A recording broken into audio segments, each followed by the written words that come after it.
Aisha Roscoe. You're listening to the Sunday Story. Today we head to Central Asia where water is a precious resource that's running dangerously low. Unless something changes fast, the World Bank warns that as many as 2.4 million people across the region could be without water and forced to abandon their homes by 2050. Nowhere is the catastrophic loss of water made more visible and harrowing than at the Aral Sea. This sea, actually a saline lake, was once one of the world's largest lakes. It covered a vast area in the former Soviet republics of Kazakhstan and Uzbekistan. It was life-sustaining for this arid region. The sea's ecosystem included a unique mix of saltwater and freshwater species. Fishing communities bordering the sea plied the waters for sturgeon, trout, flounder, carp, catfish. But in the 1950s and 60s, the Soviet Union increased its efforts to divert water from the two rivers that sustain the sea. Without that river water, the sea got saltier and saltier and began to evaporate under the desert sun. Today, the Aral Sea is nearly gone. Some estimates say it has shrunk down to about 10% of its original size. The UN Environment Program has called the sea's destruction, quote, one of the most staggering disasters of the 20th century.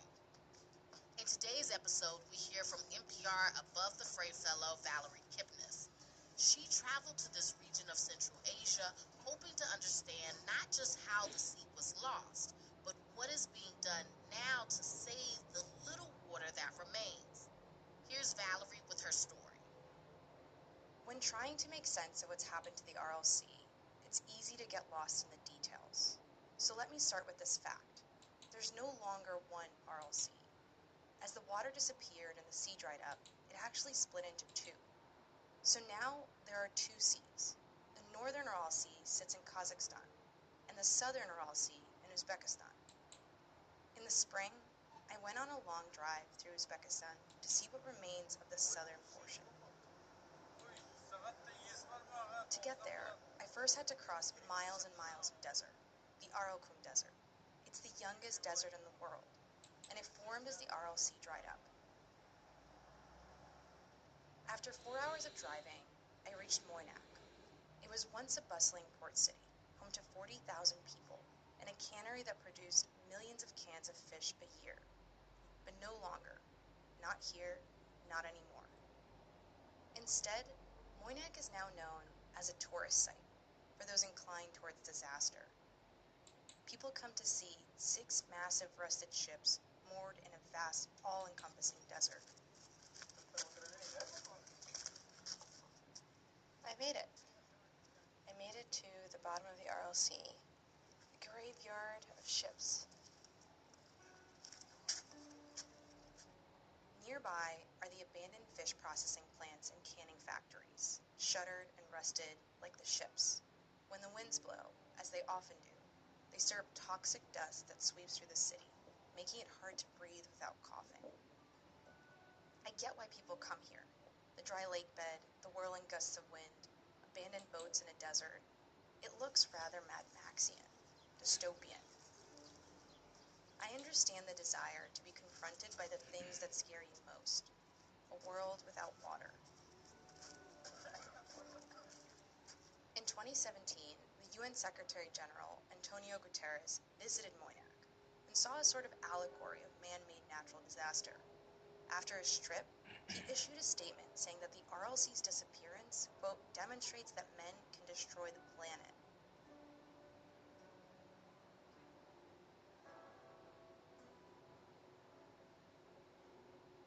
My guide for the trip was a man named Yusuf Kamalov.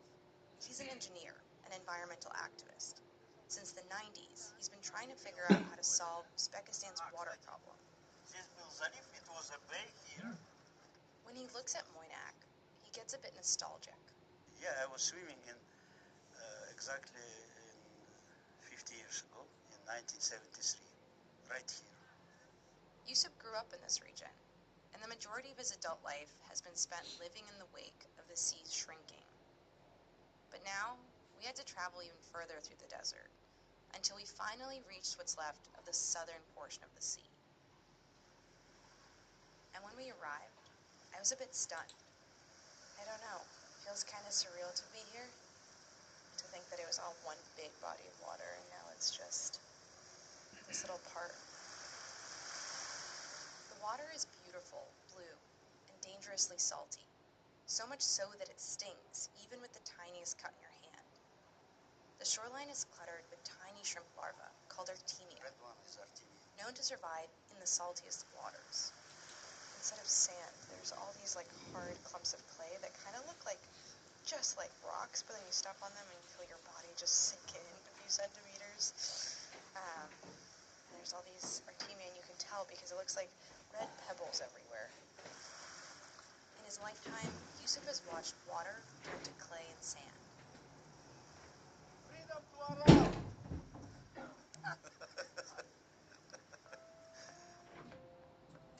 But he's not the only one.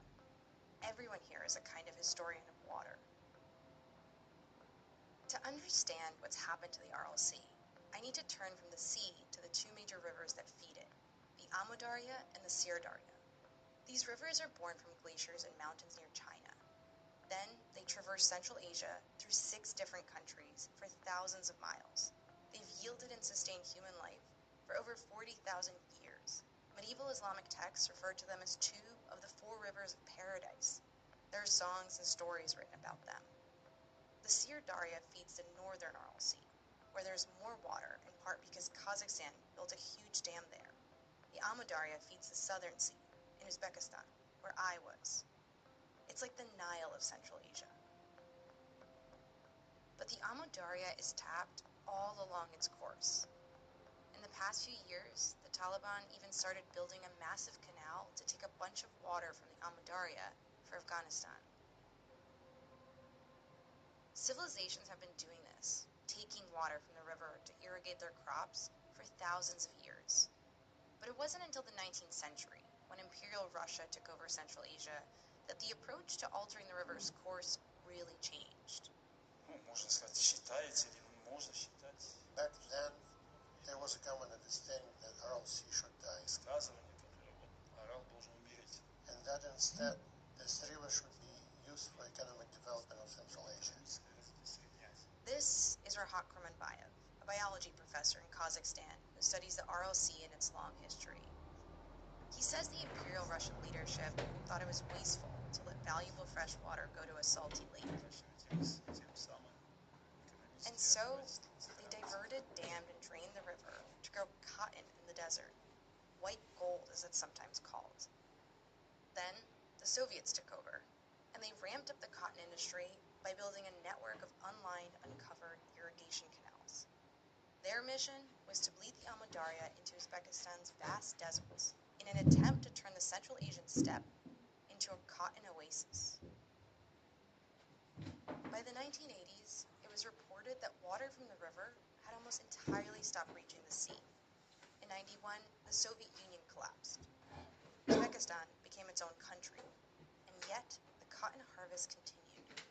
Today, Uzbekistan is the world's 6th largest producer of cotton. 70% of the country's land is devoted to the crop. And Uzbekistan directs 90% of its scarce water to agriculture. As for the Amudarya, it eventually turns into a delta, made up of a collection of small streams that remind me of a tangle of snakes. Eventually, even these disappear into the desert. I went to the Amudarya Delta to get a closer look. You're listening to The Sunday Story. We'll be right back. This message comes from the Center for U.S. Voters Abroad Foundation. If you're a U.S. citizen living abroad, the Center for U.S. Voters Abroad Turnout Project's online form will walk you through requesting your ballot in just 5 minutes. Visit internationalvoter.com. Support for this podcast and the following message come from Wise, the app that makes managing your money in different currencies easy. With Wise, you can send and spend money internationally at the mid-market exchange rate. No guesswork and no hidden fees. Learn more about how Wise could work for you at wise.com. This message is brought to you by Warby Parker. Their glasses start at $95, including anti-reflective, scratch-resistant prescription lenses that block 100% of UV rays. Try 5 pairs of frames at home for free. Go to warbyparker.com/covered. One day, Yusuf and I drove out into the Amu Darya Delta, where the land flattens into desert and farmland. Large white crystals of salt adorn the sides of roads. I wanted to see how this last section of the river water was being used by the people who rely on it most, farmers. Old irrigation canals cut through the agricultural fields. When Yusuf pointed to them, he shook his head. Let's start from irrigation canals. We are losing about 40% of water before the fields. The canals are extremely inefficient. They leak water and allow much of it to evaporate. When I got closer to the fields, I noticed another thing, the texture of the soil. I had never seen dirt like this, pale gray and hard to the touch, encrusted by sand and salt. The quality is so poor that farmers told me they have to flood the fields with water to wash some of the salt away before even planting anything. The farmers I met were reluctant to talk. Uzbekistan is technically considered an authoritarian state, and people have little to gain from speaking up against the government. This place belongs to the autonomous region known as Karakalpakstan, and what's happening here could be a story of its own. But for now, let me just say that the Karakalpaks are an ethnic minority who have suffered the brunt of the RLC's disappearance. 2 years ago, they experienced a brutal government crackdown during large-scale protests. So the people here are understandably distrustful of reporters. But one farmer, Khalif, was willing to share a little, if I kept his last name private. He wore a suit jacket over his worn t-shirt, a flat hat to shade his eyes. He walked me over to his plot of land and explained that recent rains had destroyed his crops, and that he was now in the process of retilling the soil. This was a difficult loss, he told me. He also told me how he learned to grow cotton from his parents, how for years he was a migrant worker in Kazakhstan but came back home to try his hand at what he knows best, farming. These days he grows cotton because he says the government requires him to do so on this land. But getting a decent yield of the crop gets harder with every year. The weather is unreliable. Жердің өзгерісі жер шорланып бара жатты. Одан басқа мына табиғат өзгерді. The summers are really hot. The rains that we're supposed to get on time, they're either early or too late. Overall, the climate has changed and it's affecting us. Central Asia's temperatures are increasing at twice the global average. Experts say this is a consequence of the loss of the RLC, because the presence of a large body of water once helped moderate the temperatures in the region. But the fact remains, here, on the Central Asian steppe, the water crisis is largely a human-made problem. It started with Imperial Russia, remained with the Soviets, and continues to this day with the Uzbek government. Because the farmers still works as a slaves for government, not as a free businessman or free entrepreneur.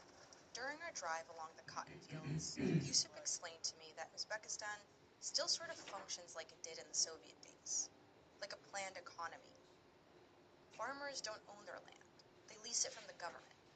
And the government has close ties to these private cotton production companies, which pressure or force farmers to sign contracts specifying which crops they must grow, like cotton, and how much they should sell it for, usually at a very low price. You're sure of this? Absolutely. So they're buying it at a low price, and then they're turning it into textile or whatever, and then they sell it for a much higher price. Much higher price. So it's farmers who lose out on the fruits of their labor, which means that their relationship to their crops and land is fractured, and using water efficiently is often one of the last things on their minds.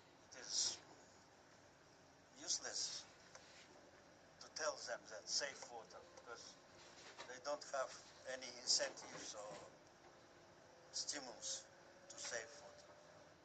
Even as the water disappears. I spoke with other farmers too, even even more reluctant to discuss the details of the water crisis.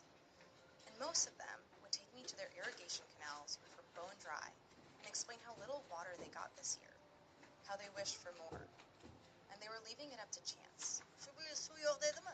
Yağmur da verdi Kuda. Hemen öyle su taşıp gitti. Allah versin bana. God willing, one said, the water will return. When I spoke to government agriculture officials, they told me farmers are actually free to grow what they want. But what some farmers told me was this. They're unable to get loans, fertilizers, export licenses, and even cotton seeds without signing contracts with these private companies. For Yusuf, this whole system is driven by a kind of post-Soviet inertia. We're still in the past. We're still in the Soviet life by Soviet agriculture, Soviet economics, Soviet management. That is why it is a biggest problem to somehow to open it and to open your eyes for the future.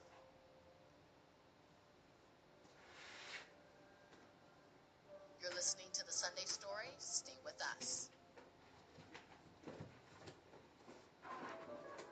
It's a high-stakes election year, so it's not enough to just follow along. You need to understand what's happening so you are fully informed come November. Every weekday on the NPR Politics Podcast, our political reporters break down important stories and backstories of the campaign trail so you understand why it matters to you. Listen to the NPR Politics Podcast wherever you get your podcasts. This message comes from the political scene. Join the New Yorker's writers and editors for reporting, insight, and analysis of the most pressing political issues. New episodes of The Political Scene are released Monday, Wednesday, and Friday, wherever you get your podcasts. This message comes from MSNBC. What's causing the rise in book banning? On the second season of the Velshi Banned Book Club podcast, Ali Velshi speaks with authors of banned books to try and find out. Search for Velshi Banned Book Club to follow and listen to the series. I wanted to hear what the government thought about all this. And so I spent a lot of time talking to government water officials during my reporting to hear them out. And here's the bottom line. The government admits that there are a lot of inefficiencies to address. After all, Uzbekistan is among the 20 most wasteful countries when it comes to water use in agriculture. But officials maintain they're working as fast as possible to find solutions to the water crisis. President Shavkat Mirziyoyev has declared 2024 the start of a, quote, emergency regime of water conservation. He's also budgeted $2 billion to the water sector, prioritizing efforts to line the out-of-date canals to prevent so much water from leaking before even reaching farmers' fields. And I witnessed it happening with my own eyes. I watched as canals were lined with concrete, slowly but surely. I was also invited to observe government-sponsored workshops that help farmers transition out of using so much water. At one of them, I wound up in a back room with several local officials, all of them ready to show me what they've been doing, holding stacks of papers with details of the plans they were executing to save water. They really wanted to tell me about lining the canals and all the farmers they had bussed into their water management schools to teach them how to modernize their irrigation methods. At one point, they even brought in this massive glass container with a new species of less water-consuming cotton they were planning to introduce to farmers. And I just kept pushing back. But where was all this years ago, when the region had started running out of water? How about when the sea dried up? And how quickly could they really get all this done now? Mostly, I wanted them to engage with me on a bigger picture, existential level. What was the point of all this, if the Uzbek government wasn't really willing to give up their attachment to cotton? What was the point of promoting conservation efforts if at the very same time the system was encouraging overconsumption?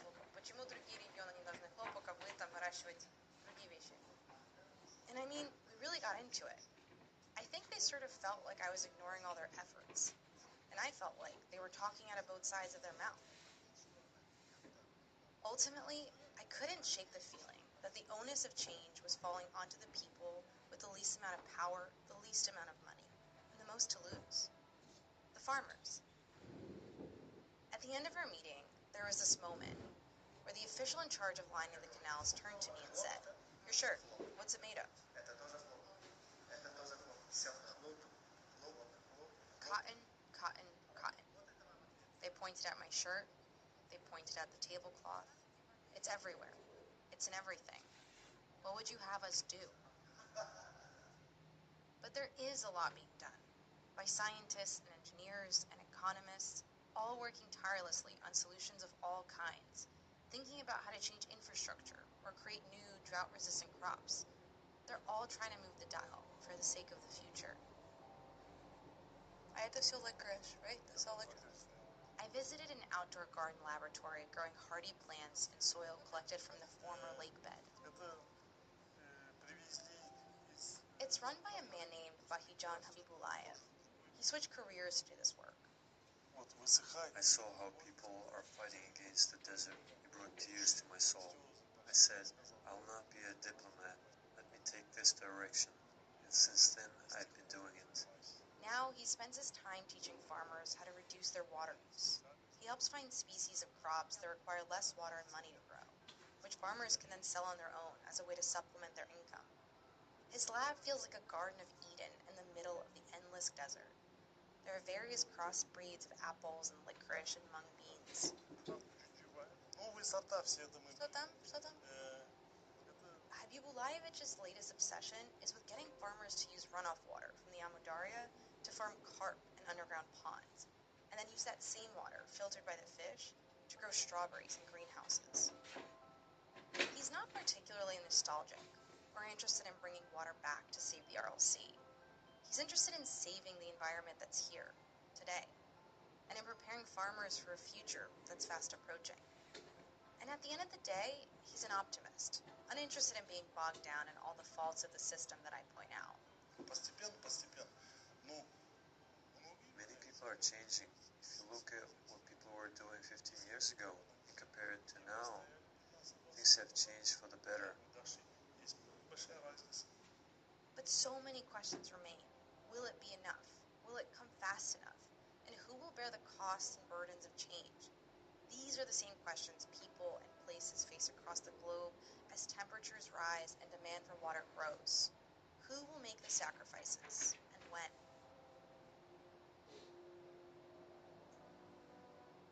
There's actually a moment, a person who looms in my mind when I think about the sacrifices that will one day be asked of this region, and what all of this means for the future. She's 17. Her name is Aysulu, and I met her in the city of Nukus. Nukus sits in the northwestern corner of Uzbekistan, a couple hours away from the RLC. It's also one of the last places the Amudarya still flows as a river. For centuries, Nukus was an important settlement on the banks of what was once the wide Amudarya, a stop along the Silk Road. Now, the city of 300,000 struggles with one of the highest poverty rates in the country. And for a time, as the sea dried up, residents here struggled with mass cases of tuberculosis and cancer. It's a hard legacy that's been passed down to a younger generation. I met Aysulu at a local coffee shop called Cinnamon, a place with the best coffee in town, so I went often. She actually came up to me and just plopped herself down next to me. "You're from America?" she asked. "Yep." Aysulu freaked out. Plainly walking on the streets of New York, oh my god. That's like American dream, have American dream. Like living in America is like a dream for us. But in a way, anywhere but here is the dream. Everybody is aiming for abroad. 50%, at least 50% are trying to study abroad. It's not just the students. Many families send away children to study or work, to Russia, Korea, and Kazakhstan. For now, Aysulu lives with her family, right by the Amudarya. She invited me to go there.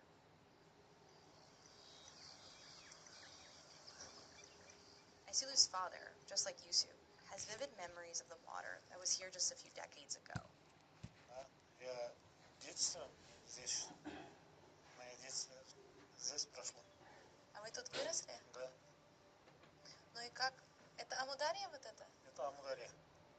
Aysulu says her dad told her that when he was young, the river was so deep that steamships could plow through it. My father and his friends used to be at that, maybe like at that hill where the steamships would come. And when they come, they create a big wave. So they would lie there, and the big wave would come to them. So it was was fun for them, you know? But all of that is just a story of the past to Aisulu. Words and images from books and movies and her family's memories, not real life. It feels like if I close my eyes and it's really hard to imagine that the water would come near to this rift, near to like 5 meters. But right now, I have to walk like at least 200 or 300 meters to go to actually reach the coast of the river, and that's a little bit that's sad, and it doesn't resemble the Amu Darya. These days, the Amu Darya, at least where Aisulu lives, is small. Seems easy to walk across, easy to mistake for a stream. It's thick and murky like coffee with milk. At points, sandbanks creep through its shallow center. Dunes hover on the edges. What is real, what she experiences almost every day, is the wind. It's bad when it's windy and sandy. Does that happen a lot? Yes, it hurts your eyes. It hurts your sometimes it irritates your skin, but mostly it hurts your eyes. I really felt for Aisulu, who seemed to be both deeply connected to her homeland and at the same time questioning her loyalty to it.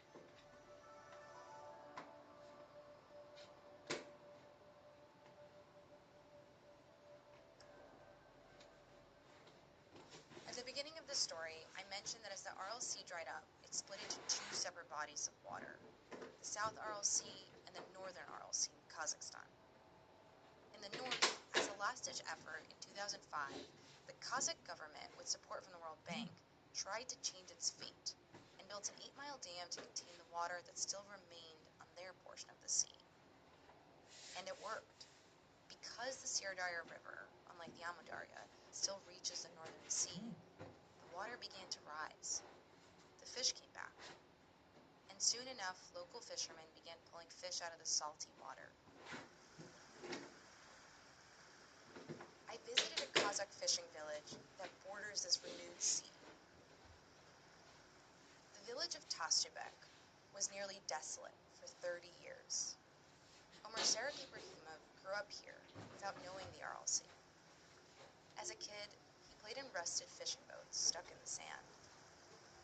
When the dam was built, Ibrahimov was 10. As the water returned, his father taught him how to fish.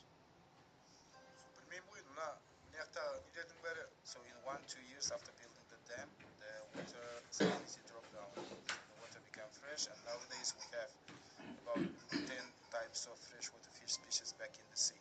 These days, Ibrahimov is one of roughly 20 or so fishermen in Tastubek able to make a living off fishing. The village is still small and quiet, but it buzzes with life when the sun rises and sets, as fishermen head out to work and as they drive to hand off fish to process in nets.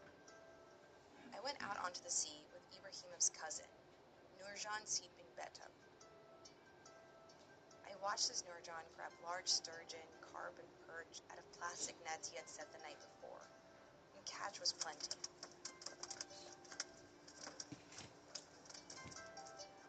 There were 4 of us, and we were surrounded by water.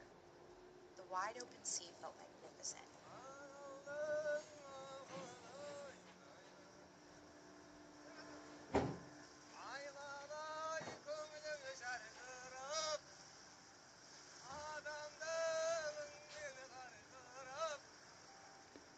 But the truth is, this moment is fleeting.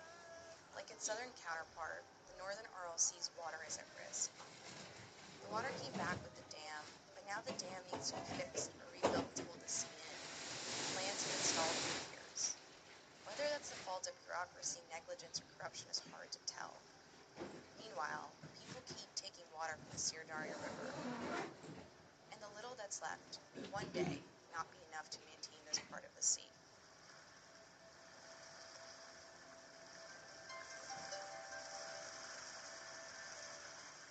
It's hard to imagine that where I am now, surrounded by water, could turn into a desert as it has in the south. Out here, I'm struck by the abundance, by how resilient life is, and how nature is seemingly willing to forgive. I'm just not sure for how much longer.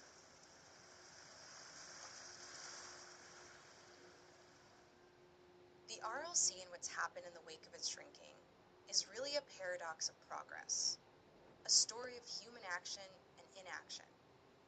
After my months reporting on this place, seeing the enormity of the problems, I find it easy to despair, easy to think about how it'll take more work to reverse the course of progress than it took to march down it in the first place. But we got here, right? So maybe it's not too late. We're the only thing standing in our way.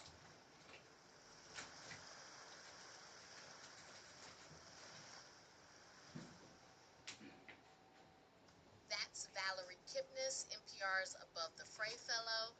Her reporting was sponsored by the John Alexander Project, which supports foreign reporting in undercovered parts of the world.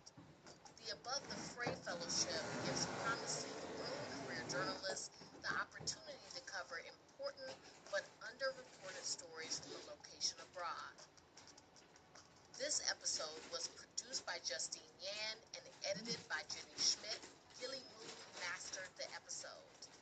Thank you to Tara Neal, Dee Dee Skanky, Claire Harbage, Greg Dixon, Ann Marler, and Alyssa Shapiro. An additional thanks to Alim Khan Isalayev, Sarek Dusanbayev, Talgat Mindibai, Ab Roar, Corbin Maratov, Sarah Cameron, Kate Shields, Elizabeth Bright, Eric Rudenschuld, David Trilling, Umida Kaknazar, James Chapman, Christopher Butler, and the team at the USAID OASIS Project, as well as the U.S. Consulate in Kazakhstan. The Sunday Story team includes Andrew Mambo and our senior supervising producer, Liana Simstrom.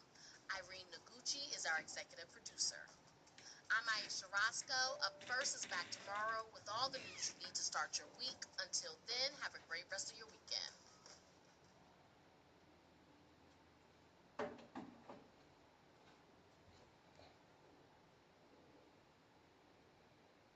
Want to hear this podcast without sponsor breaks? Amazon Prime members can listen to Up First sponsor-free through Amazon Music. Or you can also support NPR's vital journalism and get Up First Plus at plus.npr.org. That's plus.npr.org. This message comes from EasyCater, a business tool making it easy for organizations to order and manage food from their team's favorite restaurants and simplify the payment and receipt process, all on a single platform. Learn more at easycater.com. This message comes from Slow Burn, the rise of Fox News, Slate's podcast that explores how a cable news channel became a cultural and political force, and how a whole bunch of people rose up to try and stop it. Follow wherever you listen to podcasts.